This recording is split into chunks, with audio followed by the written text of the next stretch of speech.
De la part de la Fondation Webster, je tiens à féliciter Natasha Apana pour ce prix bien mérité. Son aperçu des mondes lointains nous ouvre grand les yeux et nous fait voyager. Elle nous offre une vie plus riche. Merci, Natasha. Bonjour à tous, merci d'être là. Je me présente Marie-Andrée Lamontagne. Bienvenue au Festival littéraire international Métropolis Bleue qui connaît maintenant sa 23e édition. La programmation du printemps 2021 a pour thème principal les défis de notre temps avec un point d'interrogation. C'est important, le point d'interrogation. Sur ce thème, donc, le festival réunit des écrivains, des penseurs et propose une 50aine d'événements en format virtuel, pandémie oblige. Il faut savoir que le Festival Métropolis Bleue remet aussi chaque année un certain nombre de prix littéraires importants. Parmi ceux-ci, le prix Des mots pour changer, Words to Change, rendu possible grâce au soutien financier de la Fondation R. Howard Webster et à celui de la Fondation Cole. Le prix existe depuis 2015. En 2020, il a été attribué à la romancière Natasha Apana. Mais voilà que vous le savez tous, la pandémie s'est invitée au festival 2020 comme ailleurs, lequel festival a été annulé, comme plusieurs manifestations littéraires en cette année qui vient de s'écouler. On espère qu'elle est derrière nous. L'édition 2021 du festival étant entièrement virtuelle, elle nous permet de remettre le prix à Natasha Apana. Et c'est cette cérémonie de remise de prix accompagnée d'un entretien avec la lauréate, avec le professeur, mené par le professeur de lettres et auteur Josias Semujanga, qui va nous occuper au cours de la prochaine heure. J'ajoute que le présent événement a lieu avec le soutien du Consulat général de France à Québec. Alors, quelques mots pour vous présenter. Natasha Apana, vous êtes née à Mahébourg, sur l'île Maurice. Vous vous installez en France en 1998 à Grenoble, puis à Lyon, où vous terminez votre formation dans les domaines du journalisme et de l'édition, et vous vivez actuellement à Bordeaux. Votre œuvre, qui a reçu de nombreux prix, compte 10 titres, romans pour la plupart, et pour la plupart aussi parus chez Gallimard. Le plus connu est sans doute Tropique de la violence, c'était en 2016, traduit en plus de 15 langues et qui est une plongée dans l'enfer d'une jeunesse livrée à elle-même sur l'île française de Mayotte dans l'océan Indien. Votre plus récent roman s'intitule Le ciel par-dessus le toit et il a paru en 2019 et il évoque le destin de Lou, jeune homme jeté en prison à 17 ans. Alors, Natasha Apana, le Festival Métropolis Bleue est très heureux de vous remettre le prix Des mots pour changer et on va le faire en bonne et due forme. Le prix s'accompagne d'un montant de 5 000 $ canadiens et d'un trophée, tout ce qu'il y a de plus tangible que je vais montrer à l'écran et non virtuel, n'est-ce pas? Le trophée et l'argent. Et le trophée, nous vous le ferons parvenir par la poste. C'est l'époque qui le veut, malheureusement. Et je ne vais pas montrer un chèque à l'écran puisqu'on va procéder par virement bancaire. Nous sommes au 21e siècle. Voilà. Natasha Apana, je vois votre sourire. Quelques mots sur ce prix que nous vous remettons? Merci.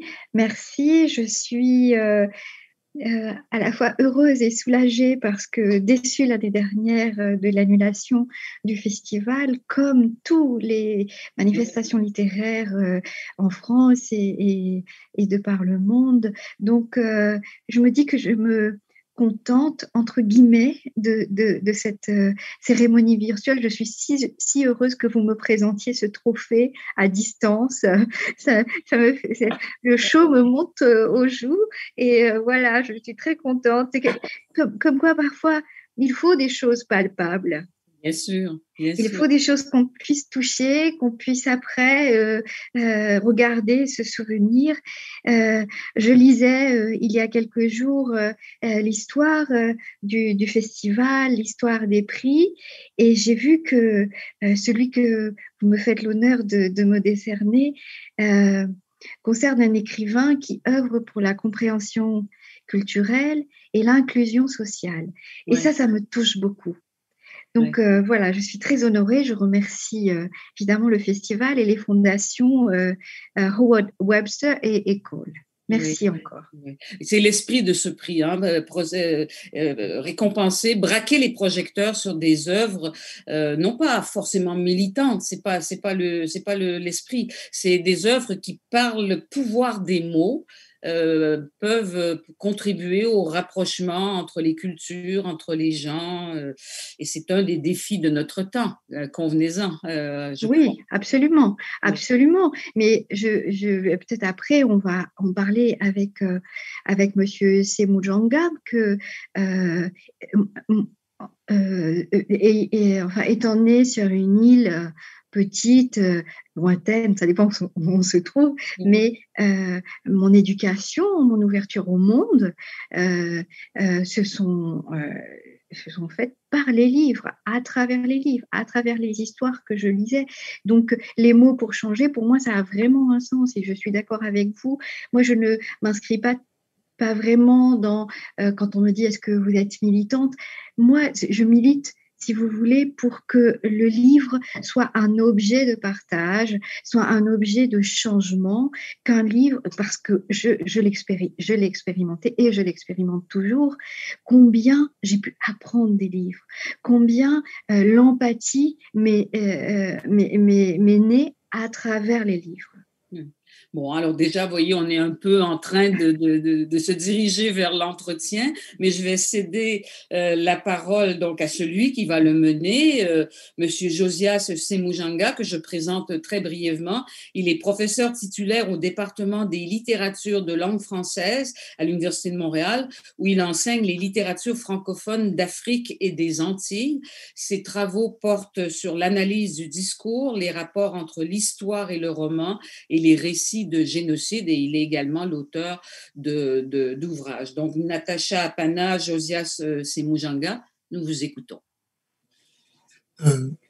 Merci beaucoup. Je commencerai d'abord par vous remercier, Madame Marie-André Lamontagne, de cette invitation et qui m'a fait découvrir aussi une œuvre que je connaissais par commentaire, parce qu'on n'a pas le temps, malheureusement, de lire tous les livres qui sont publiés, on aimerait bien. Et puisqu'on a présenté, Natacha Apana, vos œuvres, je voudrais qu'on entre directement dans le vif du sujet. D'abord, vous avez écrit de nombreux livres, mais ce qui est étonnant chez vous, c'est qu'à chaque livre, il y a une nouveauté. Et néanmoins, il y a quand même autour des livres, de vos œuvres, des thèmes qui sont, je dirais, qui reviennent d'une œuvre à l'autre. Je voudrais, pour commencer, que vous nous parliez de l'importance chez vous des thèmes de l'histoire, de la mémoire, de la transhumance, mais aussi de l'amour, évidemment. Je situe le propos. Dans votre premier livre, Les rochers de poudre et d'or, vous évoquez l'histoire de la diaspora indienne du 19e siècle à l'île Maurice. Et dans Blue Bay Palace, le narrateur raconte l'histoire d'un amour impossible d'une jeune employée pour le fils du patron. Thème et combien classique. Mais vous y allez, vous le développez par votre propre touche, par votre propre style. Et dans Les Noces d'Anna, la narratrice raconte en fait la journée du mariage de sa fille. Et du coup, on voit ce thème aussi qui est tout à fait universel, anthropologique, tout simplement humain, de la transmission entre la mère et fille, qui est un thème quand même de cette sororité féminine ou féministe, cette complicité entre mère et fille. C'est aussi un thème qui m'a vraiment touché chez vous. Et pour revenir aussi à la question de la transmission, dans votre livre, le dernier frère, Le narrateur, qui s'appelle Raj, raconte l'histoire d'une amitié avec un jeune enfant, un jeune adolescent de son âge, qu'il a rencontré, David, un immigré juif venu de Prague, et qui meurt après. Et plus tard, Raj, professeur à l'école, devenu retraité, prend le temps d'écrire et de raconter cette histoire à son propre fils. Comme quoi la vie, justement, c'est la transmission de petits récits, des événements, ce qui reste quand peut-être les êtres chers ne sont plus, mais qui restent avec nous, en quelque sorte. Pouvez-vous nous raconter brièvement comment vous avez pu articuler toutes ces œuvres autour de cette merci pour cette introduction. Je dirais de façon simple et naïve que je ne pense jamais au thème quand j'écris. J'essaye, souvent mes livres naissent d'une interrogation personnelle, d'une obsession, d'une curiosité. Le premier dont vous avez parlé, qui s'appelle Les Rochers de poudre d'or, raconte en effet l'histoire de 5 personnages, 5 Indiens à la fin du 19e, qui prennent un bateau et ensuite qui font une traversée de l'océan Indien pendant 2 mois et demi et qui se retrouvent à l'île Maurice pour travailler dans les champs de canne.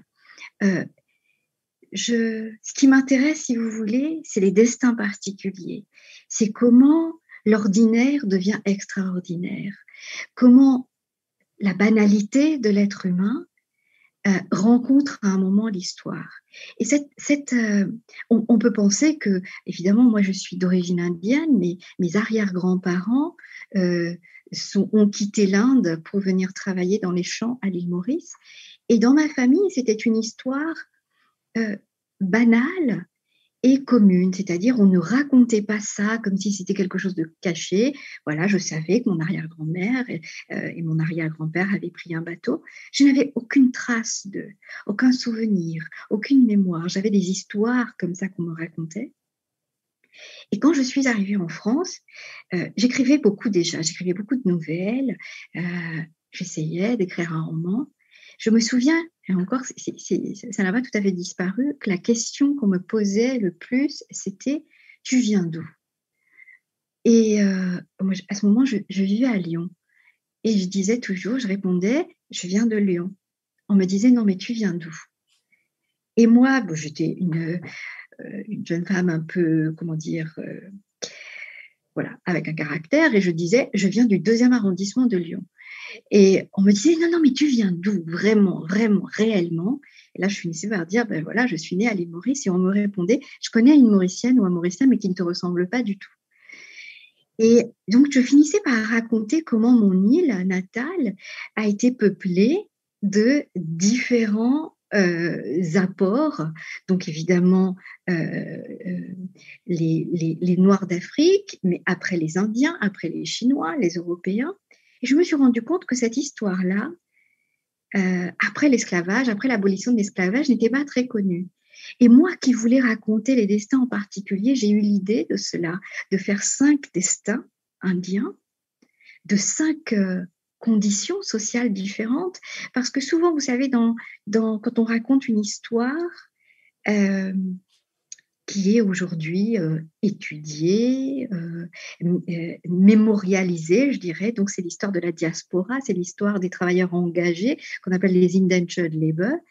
On a tendance à prendre ça comme un tout, comme s'ils étaient tous pareils, comme s'ils avaient la même ambition, le même désir.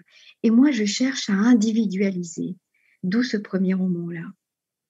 J'ai été étonnée qu'on qualifie mon premier roman d'historique, parce que moi, je voulais parler d'êtres humains. Je voulais parler de personnes comme moi, avec parfois le même âge que moi, qui pourraient un jour être très bien chez soi, avoir un toit, une femme, un mari, des enfants et se retrouver sans rien. Je voulais me mettre à leur place. Et mon deuxième roman, c'est un peu par opposition. Vous avez dit que c'était en effet une histoire tout à fait classique, d'une histoire d'amour entre deux personnes de classes sociales différentes. Et je voulais peut-être me démontrer à moi-même que je pouvais être un écrivain de mon temps, que je pouvais raconter une histoire d'une jeune femme euh, sur, sur une île contemporaine, moderne, et le dire dans ce temps-là. Pour le troisième, qui est la noce d'Anna, le mariage de la... c'est d'une maman qui raconte le mariage de sa fille. Il y a quelque chose qui pour moi, est essentiel dans la façon dont j'écris. En effet, il y a le fond, il y a ce qu'on veut dire, il y a l'histoire qu'on veut raconter, ces destins-là, ces particularités, mais il y a aussi la forme. Je suis absolument obsédée par la forme que peut prendre un livre, par la forme, l'ambition de la forme. Et dans ce troisième roman-là en particulier, je voulais écrire une histoire qui se passe sur une journée, simplement sur une journée. C'est-à-dire Sonia, qui est la mère, se réveille à 7 heures et elle commence à raconter cette journée-là. Je voulais vraiment éprouver mon écriture face à cela, face à cette mère qui se souvient, qui raconte en même temps, qui déroule cette journée heure par heure, sentiment par sentiment, nœud par nœud, si je puis m'exprimer ainsi. Et souvent, vous savez, là, on parle du troisième, mais j'en ai écrit plusieurs. Souvent, c'est ça que je recherche. C'est cet équilibre entre la forme et le fond, entre la poésie et la prose, entre l'histoire et la manière de raconter cette histoire. Et pour terminer, peut-être avec Le Dernier Frère, qui est le quatrième roman, là, c'est assez clair. C'est un roman qui est né vraiment d'une colère personnelle. Parce que je suis née et j'ai grandi à l'île Maurice. J'ai été éduquée donc jusqu'au lycée à l'île Maurice. À l'école, on nous parlait évidemment des deux grands conflits du XXe siècle, de la Seconde Guerre mondiale. Et moi, je me suis toujours imaginée comme étant un citoyen du monde, mais étrangère à ça. Mes parents n'avaient jamais connu ça, mes grands-parents, je n'avais aucun... Voilà, je me suis dit, voilà, moi je suis née dans un pays qui n'a jamais connu la Seconde Guerre mondiale, qui n'a jamais été confronté à cela. Et quand ensuite j'ai fait mes études en France, j'ai fait beaucoup d'amis qui ont, eux, un lien tellement direct avec les deux conflits. J'étais toujours fascinée par les lettres, par les témoignages, par les anecdotes. Vous savez, quand vous vous baladez à Paris ou dans les grandes villes françaises, souvent, au coin des rues, il y a des plaques. Ici est tombé un soldat, passant, souvenez-vous. Ce genre de plaques vraiment me donnait beaucoup d'émotions. Et un jour, en parlant avec un ami, il me dit « Ah, je viens de rentrer de l'île Maurice et j'ai été faire un tour. J'ai été au cimetière juif. » Et je lui dis « Mais qu'est-ce que c'est que ce cimetière juif ? De quoi tu parles ?» Et il me dit « Mais tu sais qu'il y a un cimetière avec 126 tombes juives. Ce sont des personnes qui avaient fui la guerre. » Et j'avais l'impression que mon cerveau se scindait en deux. Je disais, mais j'avais 25 ans, 26 ans. Je disais, mais de quoi tu parles ? Non, ça ne peut pas exister. Mon île est si petite, tu ne peux pas me raconter une histoire tellement importante qui s'est passée là-bas et dont je ne suis pas au courant. Et en effet, en 40, un bateau quittant l'Europe a voulu débarquer à Haïfa, Haïfa étant sous mandat britannique à cette époque. Et déjà, il y a plusieurs bateaux dans la baie. Ce bateau est refusé. Et le bureau colonial britannique se demande que faire de ces 1500 juifs. Et là, ils se disent, tiens, il y a une île dans l'océan Indien, et c'est l'île Maurice, qui est colonie britannique. Il y a une île sur laquelle on peut les envoyer. Et donc, ce bateau, qui s'appelle l'Atlas, arrive à l'île Maurice avec 1500 juifs à bord et on ne sait pas quoi faire d'eux. Et donc, vous voyez, comme l'histoire est souvent une boucle, vous avez parlé de transhumance, c'est toujours ces allers-retours comme ça, c'est toujours les histoires de bateaux, c'est toujours les histoires de marche, et c'est toujours les histoires de papier. Ces Juifs ont été considérés, étiquetés comme étant sans papier, immigrants illégaux. Et comme étant immigrants illégaux, on les a enfermés dans une prison. Et donc, ils ont été en prison, dans une prison de droit commun, pendant presque 5 ans, femmes et hommes séparés. Les hommes, à partir de 1942, pouvaient partir en s'enrôlant dans l'armée britannique. Et moi, je suis absolument triste, en colère, touchée par cette histoire-là. Et c'est comme ça que cette histoire naît. Je me dis, mais qu'est-ce que... Elle naît de mon ignorance. Et je me dis, qu'est-ce que c'est qu'un petit garçon qui a 10 ans, qui ne sait pas ce que c'est qu'un juif, qui n'a jamais vu de blond de sa vie, qui n'a jamais vu de blanc de sa vie, qui ne sait pas qu'il y a une guerre, qui est en prise avec ses propres tristesses, ses propres malheurs, et qui rencontre quelqu'un d'autre. Qu'est-ce que ça peut devenir? Voilà, d'où le dernier frère. Vous m'avez dit de parler brièvement, vous avez vu, je n'ai pas du tout parlé brièvement. Oui, mais c'est très intéressant. Avant de revenir sur votre œuvre phare, Tropique de la violence, mais j'aimerais bien juste qu'on échange sur cette question que vous évoquez du rapport entre l'individu et l'histoire. Mais au fond, je crois que c'est ça le propre de l'écrivain, vous le montrez très bien, c'est-à-dire de ne pas faire l'œuvre d'historien, mais de situer, somme toute, les individus, les vies de tout un chacun, mais dans le courant de l'histoire. Parce que c'est ça aussi que l'histoire, le récit historique, même s'il est trop grand, s'il oublie les singularités, mais les singularités, justement, ne peuvent se dire qu'à travers son grand récit. Qu'est-ce que vous pensez de ça? Ça, je sais que c'est un discours de critique, mais en même temps, ça nous permet quand même de lire les livres. C'est-à-dire que ce grand récit, alors moi, si vous voulez, pour peut-être appréhender ça de manière plus simple, plus romanesque, j'aime à dire que c'est un contexte, plus que c'est dans l'histoire. Je trouve que quand on parle de destin individuel, mais dans un contexte en particulier, il peut être social, un contexte géopolitique, un contexte climatique, la manière même dont vous dessinez un personnage, un homme, une femme, un enfant, la manière aussi dont ce personnage-là va interagir avec quelqu'un d'autre, se moule à ce contexte-là.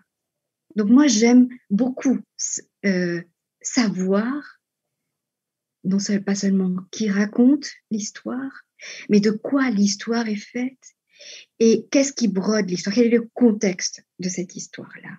Et surtout, de quel endroit vous écrivez. Où vous vous tenez pour écrire cette histoire-là. Est-ce que vous vous tenez... par exemple, je peux prendre Blue Palace, qui est ce récit un peu instinctif de cette jeune femme qui a 19 ans et qui est pétrie d'amour, gorgée d'amour et gorgée de vengeance aussi. Elle écrit d'un seul endroit, c'est son cœur. Plus rien n'existe. Et en tout cas, la première partie, c'est son cœur et la deuxième partie, c'est la colère. Et ça, pour moi, c'est important. C'est que quand j'écris quelque chose, la voix du personnage et cette voix-là détermine l'endroit duquel il écrit. Voilà. Voilà, cela nous amène en fait à un autre sujet et qui concerne surtout Tropique de la violence. Ça nous amène effectivement aussi à la réflexion entre l'histoire, l'actualité et la fonction ou le statut ou le rôle de la fiction dans l'œuvre dans le choix romanesque que vous faites. Dans Tropique de la violence, évidemment, il s'agit de l'actualité, parce que c'est, comme Marie-André Lamontagne l'a fait dans la présentation, il s'agit d'un contexte précis, la violence, si on peut dire, ou plutôt ce thème des enfants abandonnés dans un lieu, l'île de Mayotte, dans l'archipel des Comores. Vous êtes journaliste, vous auriez pu faire un grand reportage, et Dieu sait qu'il y en a de grands reportages, mais vous vous refusez à faire ça, vous choisissez la fiction. Que vous apporte au fond la fiction que nous ferait par exemple une écriture, un reportage journalistique? C'est une question complexe. Peut-être il faut que je précise quelque chose. J'écris de la fiction depuis que j'ai 13 ans, en sachant que c'est de la fiction à hauteur d'une petite fille de 13 ans. C'est quelque chose, moi, qui m'a, comme je disais à Madame Lamontagne tout à l'heure, comment les livres m'ont fait découvrir les complexités des situations. Par exemple, l'île Maurice, vous savez, est à 5 heures de l'Afrique du Sud. Donc, quand j'étais jeune, l'apartheid, les conditions sociales, humaines, politiques, il me semblait les connaître. Mais ce n'est qu'à partir du moment où j'ai lu Une saison blanche et sèche que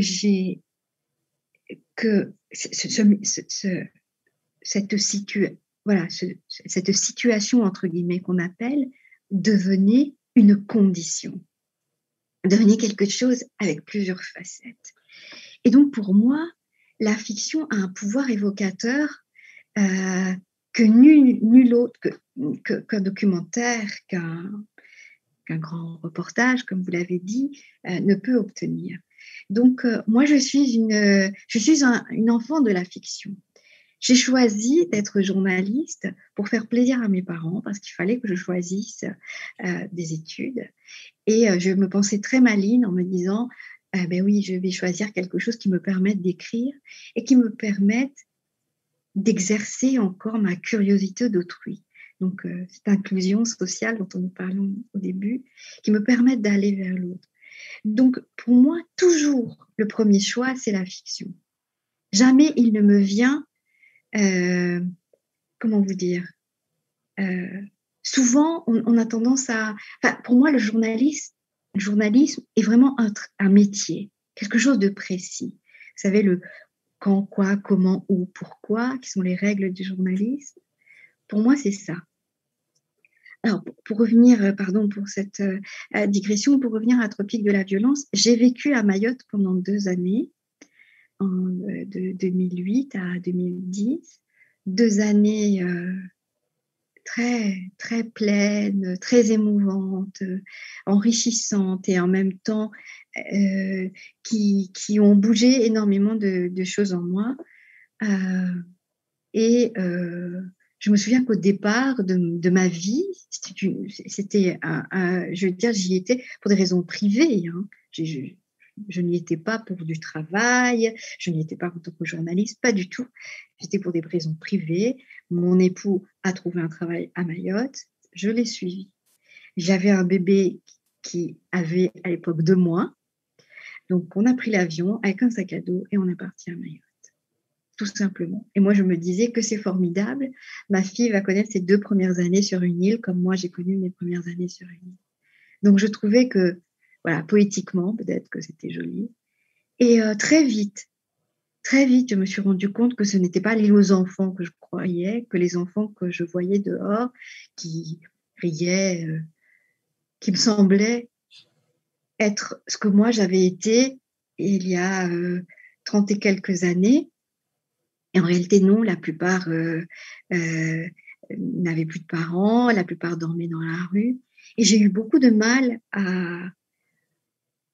à gérer tout ça. Je me souviens quand je racontais à des amis ce qui se passait, ce que j'essayais de faire, ce que j'essayais de comprendre en réalité. J'ai passé 2 ans à essayer de comprendre, à essayer de... vous savez, il y a des gens qui... je n'ai pas été comme ça, qui tout de suite se mettent dans l'action, qui prennent des positions. Oui, moi je suis pour ça, moi je suis contre ça, moi je pense ça. Et moi je ne savais pas quoi penser. Et je suis très souvent comme ça. Souvent, je ne sais pas quoi penser. Parce que c'est tellement complexe. Vous savez, on parlait tout à l'heure du contexte. Donc, j'essayais de comprendre ce que c'était l'histoire de cette île-là. Parce que, bon, évidemment, en plus, on y était à une période où cette île devenait le 101e département de France. Donc, il y avait beaucoup de gens qui disaient « Ah, mais qu'est-ce qu'on en a à faire de ce 101e département ?» sans savoir que Mayotte était dans le giron français depuis le XVIe siècle. Donc, ce n'était pas une histoire d'hier. Donc, je voulais regrouper tout ça. J'ai essayé comme de tenir tout ça dans une main. Je me souviens, il y avait mes amis qui me disaient, mais tu vas écrire un livre dessus un jour. Je disais, ah non, jamais. Jamais, je ne vais jamais pouvoir écrire quelque chose dessus.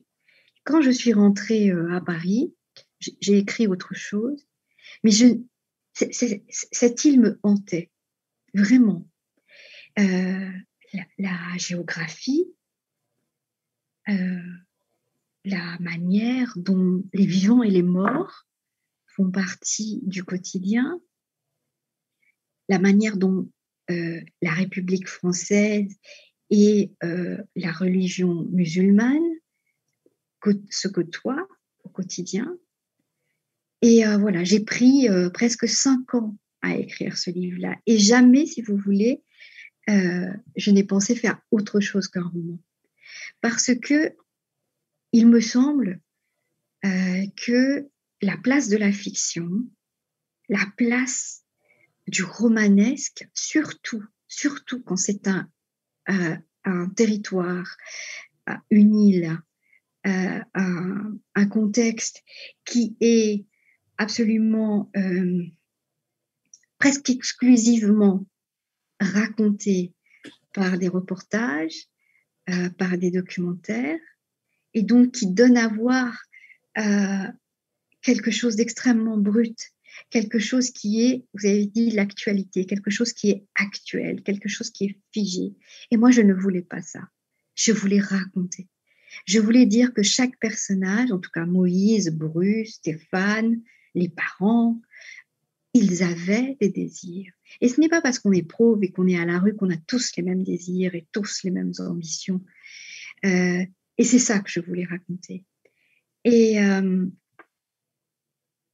je voulais raconter l'histoire des langues, ce que faisait l'imposition d'une langue, comment les autres langues s'inséraient dans la nouvelle. Et surtout, c'est une polyphonie, ce roman-là. Et ce n'est pas par hasard que j'ai choisi la polyphonie. Parce que quand vous allez à Mayotte, dans votre journée, vous pouvez rencontrer 10 personnes et vous avez 10 voix différentes qui vous racontent leur Mayotte, leur situation, leur vue, leur avis, leur manière de gérer, leur contexte. Et c'est tout cela que j'ai voulu rendre dans Tropique. Et tout cela, je n'ai pu le faire qu'avec de la fiction. Oui, merci beaucoup. Je voulais revenir là-dessus aussi. Il y a quelque chose, peut-être, je ne sais pas si vous aimez ça. Et ça reste que c'est une histoire de la violence, mais il y a un paradoxe. C'est quand même un chef-d'œuvre. C'est très bien écrit, avec la polyphonie, comme vous le dites. On a même l'impression que c'est même du théâtre.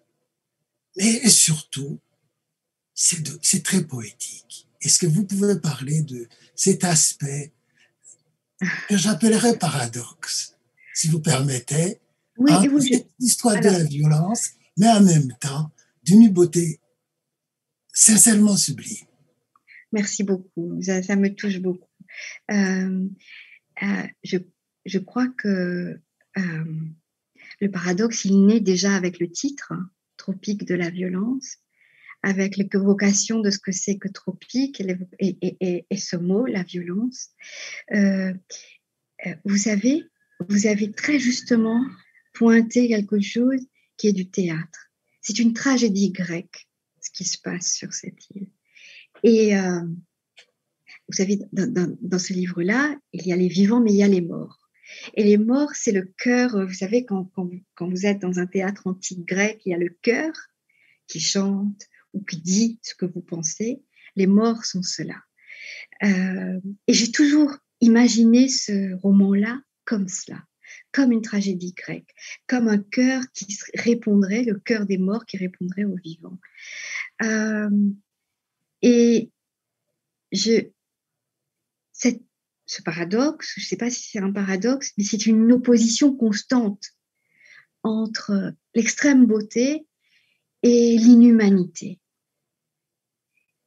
Entre la bonté la plus extraordinaire, la plus douce, la plus consolante, et en même temps la cruauté la plus banale.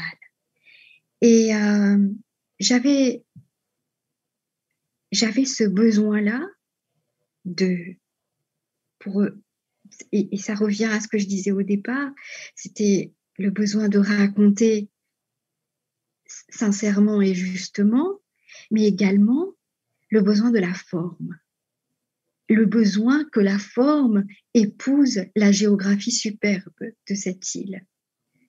Que la beauté, elle vienne de là. Que la beauté, elle vienne de la manière dont la mangrove s'insinue dans la terre. Elle vienne de la beauté des anciens récits que Bruce peut tenir de son père. Elle vient de la beauté de tenir un livre ancien dans les mains. Voilà. Toujours, j'ai travaillé avec ça. Toujours, j'ai travaillé à cet équilibre-là. Ah oui, cela nous amène aussi à quelque chose peut-être que je voudrais que vous nous parliez. C'est que d'un roman à l'autre, c'est un thème nouveau. C'est une manière d'écrire, je dirais, qui est nouvelle. On est vraiment en face d'une autre histoire. Ce n'est pas les mêmes thèmes répétés mécaniquement, même si au début j'ai épinglé quelques thèmes qui reviennent, mais en même temps, comme il y a chaque fois une histoire qui change, un récit qui change, un thème qui change, qu'est-ce qui quand même, malgré tout, caractériserait le style ou l'écriture romanesque de Natacha Apana? Alors, je ne sais pas si je suis bien placée pour parler de mon style ou de ce qui fait le grain de ce que j'écris, mais je suis d'accord avec vous. Je veux dire, je suis très curieuse de nature. Je m'intéresse à plein de choses, à comment nous vivons, comment nous aimons, comment nous nous séparons, pourquoi les choses sont comme ça, pourquoi ici ça se passe comme ça. Et c'est vrai que comme je continue un tout petit peu, très peu, un peu plus dans la dernière année du confinement, des reportages pour la presse. Et parfois, il m'arrive de rencontrer quelqu'un et d'être absolument fascinée par son contexte, par ce qu'il vit. Et parfois, ce qu'il va me dire, une seule phrase, va me faire, vous savez, c'est comme une pelote de laine, ça va me faire tirer un fil. Et ce fil-là va devenir quelque chose. Pour mon dernier, qui s'appelle Le ciel par-dessus le toit, c'est la rencontre quand je faisais des ateliers d'écriture dans les centres pénitentiaires pour mineurs. C'est ça qui m'a donné cette idée-là. En revanche, je dirais ce qui est toujours le même. Je ne pourrais pas dire le style. C'est la manière que j'ai de travailler. Il me faut toujours quelque chose de précis. J'ai beaucoup de mal à me dire, par exemple, vous savez, il y a 20 ans, si vous m'aviez dit, ah, tu sais, c'est envoyé, on m'avait dit un jour, tu parleras de l'histoire, de la mémoire, de la transhumance. J'aurais dit, non, jamais. Quoi? Jamais je ne pourrais m'attaquer. Et j'ai toujours besoin de quelque chose de très précis. Et la chose précise, c'est souvent la voix de quelqu'un, le destin de quelqu'un. Et comment, dans son destin personnel, il est amené à rencontrer d'autres choses, à rencontrer un autre contexte ou à évoluer dans son contexte. Ce qui me caractérise aussi, c'est peut-être mon côté un peu laborieux, c'est-à-dire j'ai besoin de beaucoup lire, j'ai besoin de beaucoup faire de recherches. Pour Tropique, j'ai pris 5 ans avant de pouvoir vraiment le produire, le sortir.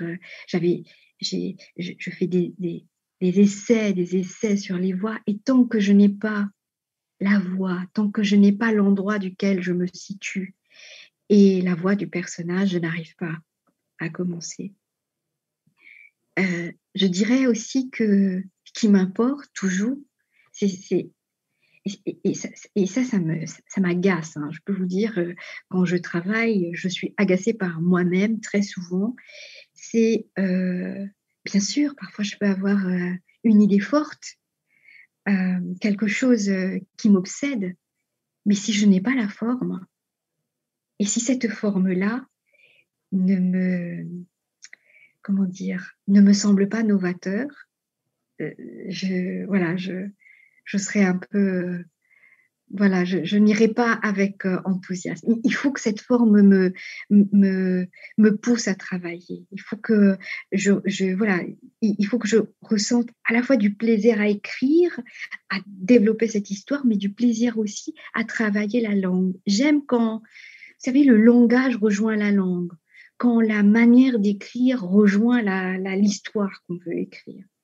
Et ça, c'est ma manière de travailler. Il y a quelque chose qui m'a touché, notamment dans les 2 romans que j'ai lus en profondeur, mais aussi dans d'autres que j'ai parcourus. C'est comme, je ne dirais pas une ellipse, mais c'est une écriture qui évite le commentaire.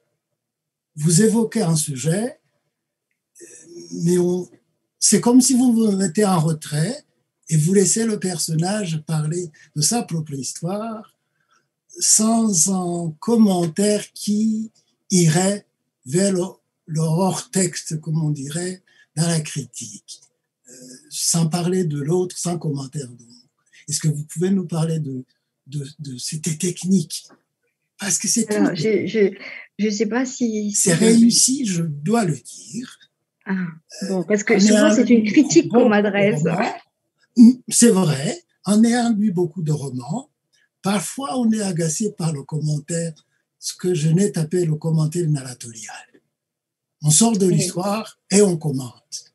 Comment est-ce que vous réalisez cette technique de raconter de façon précise en évitant le commentaire? Si vous y avez pensé, évidemment. Non, alors, si j'y pense, mais j'y pense en ces termes-là. C'est-à-dire, je cherche à m'effacer en permanence. Tout le temps. Je cherche à effacer ce que je pense, ce que moi je penserais si j'étais dans cette situation-là, ou ce que moi je ferais.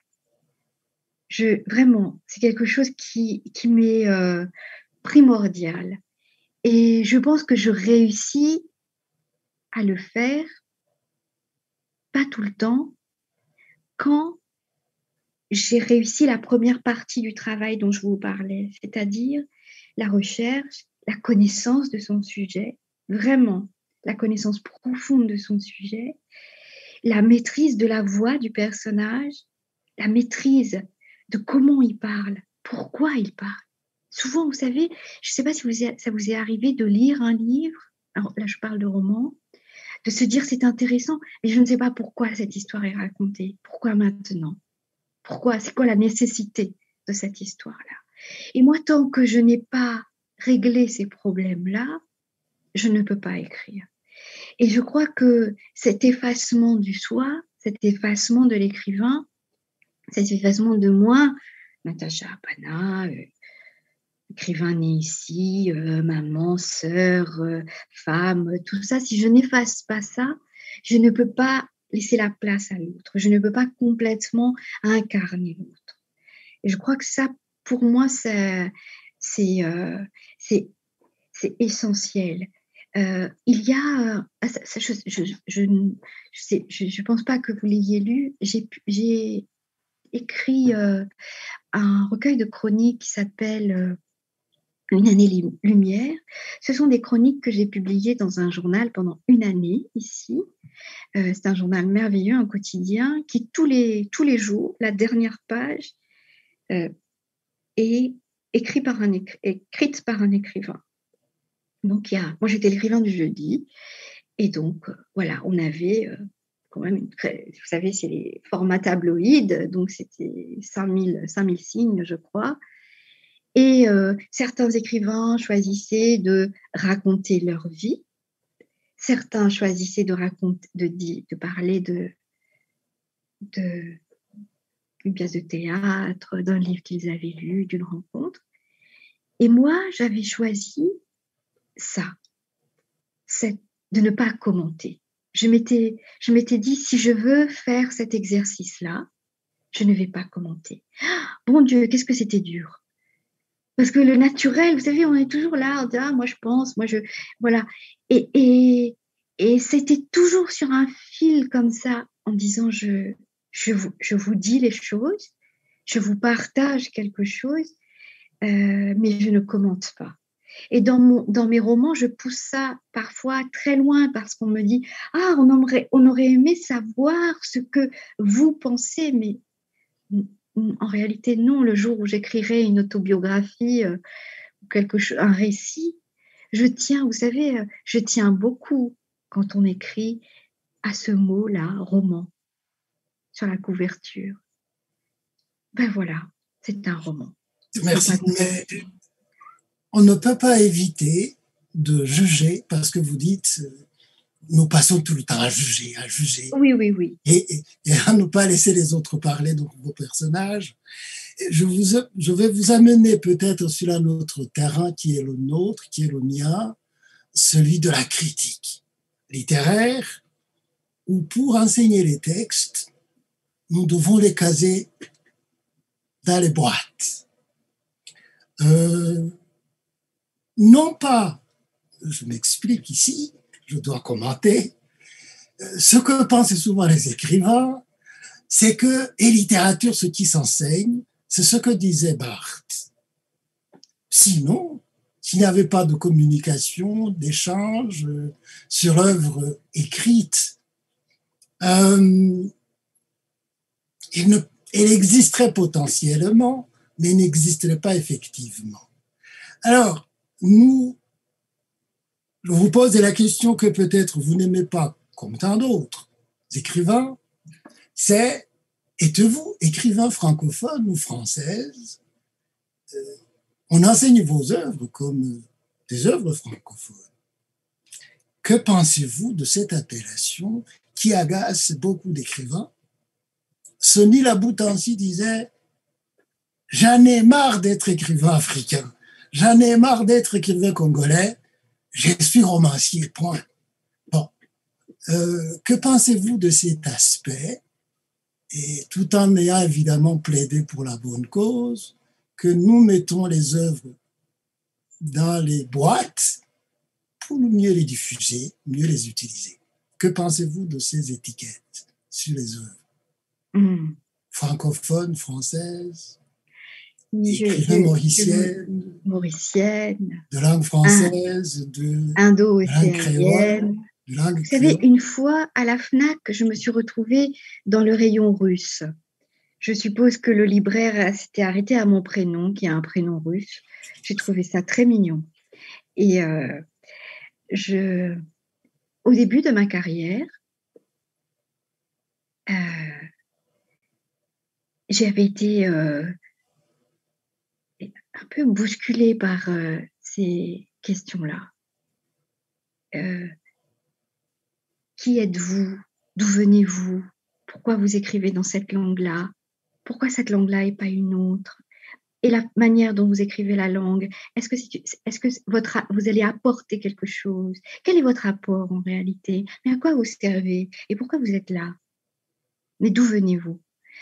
Et j'avais été très bousculée par ça, par ces questions-là. Et je dirais depuis mon troisième roman, qui raconte une mère qui marie sa fille, qui est une histoire banale, inclassable, très marquée par la forme, pas du tout marquée par une créolophonie, une francophonie, une indianité, rien du tout. Ça m'a permis de me libérer. Et encore plus avec mon cinquième roman qui s'appelle En attendant demain, mais ça c'est un autre chemin encore. Et parce que je ne comprenais pas, je ne voulais pas comprendre ce qu'on me disait. Je disais, mais moi j'écris en français. Pourquoi vous avez choisi le français et pourquoi pas? Et mais je me rendais compte combien le mot francophone était qui avait des francophones, je dirais, il y avait francophones et francophones. Il y avait francophones de premier degré, francophones de deuxième degré. C'est comme francophones de première classe et de seconde classe et francophones de la bétaillère. Je me rendais compte que, par exemple, un écrivain russe, pour ne pas le nommer, ou un écrivain tchèque, pour ne pas le nommer, qui n'écrivait pas dans sa langue maternelle ou dans sa langue première et qui avait choisi le français, faisait honneur au français de l'avoir choisi parce qu'il laissait derrière lui une grande langue. Le russe, l'anglais, le tchèque, le chinois. Voilà, donc ça, c'était les francophones de première classe. Ensuite, il y a les francophones de seconde classe, qui étaient des francophones un peu étranges, comme des Indiens qui laissent le hindi ou pour écrire en français. Voilà. Et après, il y avait, je me retrouvais souvent dans la bétaillère, je dirais. Moi, on me disait, mais qu'est-ce que tu as? Moi, j'ai laissé le créole. Donc, c'est rien, alors, le créole. C'est comme si j'avais, moi, en choisissant la langue française, accédé à quelque chose. Vous comprenez? Que c'était moi qui devais être reconnaissante. Je le sentais, ça. Et j'étais très mal à l'aise avec ça. Je sentais que j'accédais à quelque chose, que le français ou l'inclusion dans ce monde francophone-là me permettait, me donnait les moyens d'accéder à quelque chose à laquelle je n'aurais pas accédé autrement. En tout cas, pas toujours écrivant en créole ou en langue indienne ou même en anglais, je ne sais pas. Et j'ai eu, peut-être par hasard ou peut-être une certaine intelligence, de m'écarter très, très tôt de ça. Très, très tôt. Et je pense que ce qui m'a aidée, c'est que j'ai été traduite dans plusieurs langues assez vite. Et ça m'a permis de me libérer, si vous voulez, de ces questions-là, de ces questions identitaires. Et comme toujours, je travaille à hauteur de mes personnages. Comme toujours, je ne commente jamais. Comme toujours, la langue, la poésie, l'équilibre entre la forme et le fond sont des choses essentielles pour moi. Le langage est essentiel. La manière, pour moi, la langue, le français, c'est une langue vivante. C'est une langue qui change. Aujourd'hui, il y a tant d'auteurs de poésie, de romans qui malaxent cette langue-là. Je trouve ça formidable. Donc moi, je m'attache à ça. Donc si vous me demandez ce que je suis, puisque s'il faut une étiquette, je dirais que je suis un écrivain de langue française. Merci beaucoup. Puisque le temps file, je voudrais revenir justement à ce que vous aimez comme tous les écrivains, à cette idée au fond que chaque écrivain, chaque romancière que vous êtes, s'inscrit dans une tradition, dans un territoire, dans une patrie qu'on appelle la littérature. Votre dernier roman, Le ciel par-dessus le toit, évoque le titre le poème éponyme de Paul Verlaine. Verlaine. Oui. Quels sont les écrivains que vos œuvres, que ces écrivains, les autres écrivains vous inspirent? Vous aviez parlé aussi d'écrire un roman dans une journée comme Ulysse.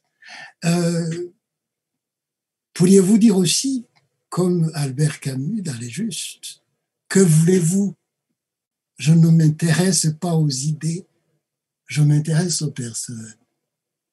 Ou je m'intéresse aux œuvres, mais au-delà, aux personnages, aux personnes, dans leur vécu. Écoutez, moi, je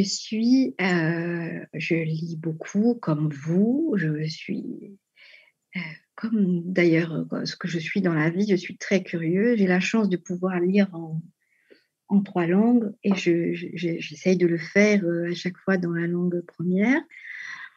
J'ai été